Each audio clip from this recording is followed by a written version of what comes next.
2026 সালের শুরু থেকেই আমরা দেখছি বিনিয়োগের দুনিয়ায় এক অদ্ভুত অস্থিরতা।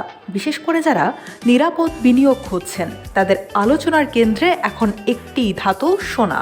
ফেব্রুয়ারির এই সময়ে দাঁড়িয়ে আমরা দেখছি বিশ্ববাজারে সোনার দাম একের পর এক রেকর্ড ভেঙে নতুন উচ্চতায় পৌঁছাচ্ছে।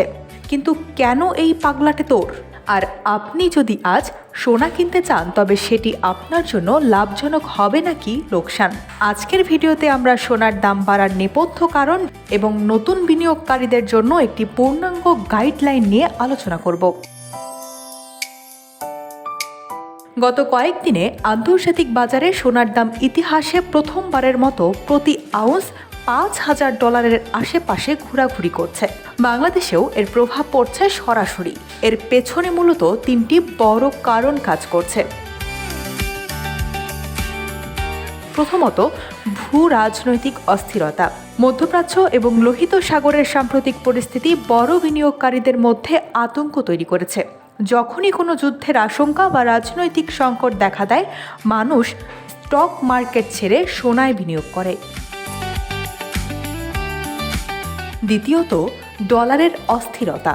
মার্কিন কেন্দ্রীয় ব্যাংক বা ফেডারেল রিজার্ভের নতুন নেতৃত্ব এবং সুদের হার নিয়ে যে ধোঁয়াশা তৈরি হয়েছে তার ফলে ডলারের মান কিছুটা নড়বড়ে। আর ডলার দুর্বল হওয়া মানেই সোনার দাম বেড়ে যাওয়া।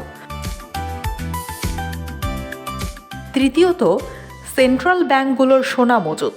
চীন, ভারত সহ অনেক দেশের কেন্দ্রীয় ব্যাংকগুলো এখন ডলারের বদলে সোনা মজুত করতে বেশি আগ্রহী, যা বিশ্ববাজারে সোনার ব্যাপক চাহিদা তৈরি করেছে।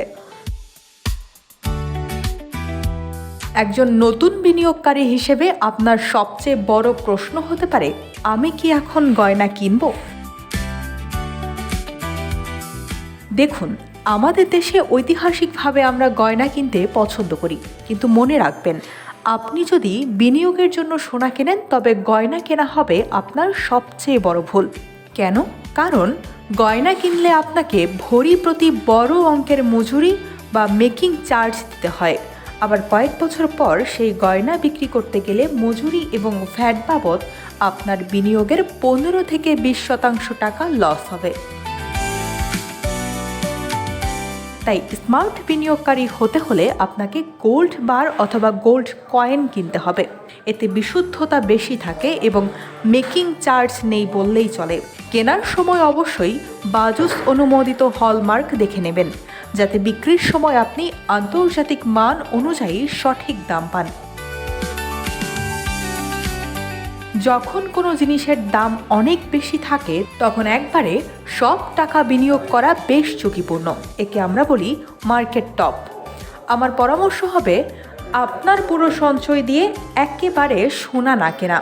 এর পরিবর্তে আপনি ধাপে ধাপে বিনিয়োগ বা SIP পদ্ধতি অনুসরণ করতে পারেন। মনে করুন, আপনার কাছে $1,00,000 আছে। আপনি পুরো টাকা দিয়ে আজ সোনা না কিনে 20 বা 25,000 টাকা করে 4 বারে কিনুন। এতে যদি 2 দিন পর দাম কিছুটা কমে তবে আপনার গড় কেনার দাম কমে আসবে। সোনাকে সবসময় অন্তত 5 থেকে 10 বছরের একটি দীর্ঘমেয়াদী পরিকল্পনা হিসেবে দেখুন। এটি আপনার টাকার মানকে মুদ্রাস্ফীতির হাত থেকে রক্ষা করবে। পরিশেষে একটি কথাই বলবো, বাজারের উত্থান পতন চিরস্থায়ী নয়, কিন্তু সোনার অন্তর্নিহিত মূল্য চিরকালই ছিল এবং থাকবে। বিনিয়োগ করার আগে অবশ্যই নির্ভরযোগ্য জুয়েলারি শপ থেকে বর্তমান বাজার দর যাচাই করে নিন এবং অবশ্যই পাকা রসিদ সংগ্রহ করুন। সোনার বাজার বা অন্য কোনো বিনিয়োগ নিয়ে আপনার যদি কোনো প্রশ্ন থাকে কমেন্টে আমাদের জানান। আমরা চেষ্টা করব আপনাকে সঠিক তথ্য দিয়ে সাহায্য করতে। আজ এই পর্যন্তই। ভালো থাকুন, সুস্থ থাকুন। আল্লাহ হাফেজ।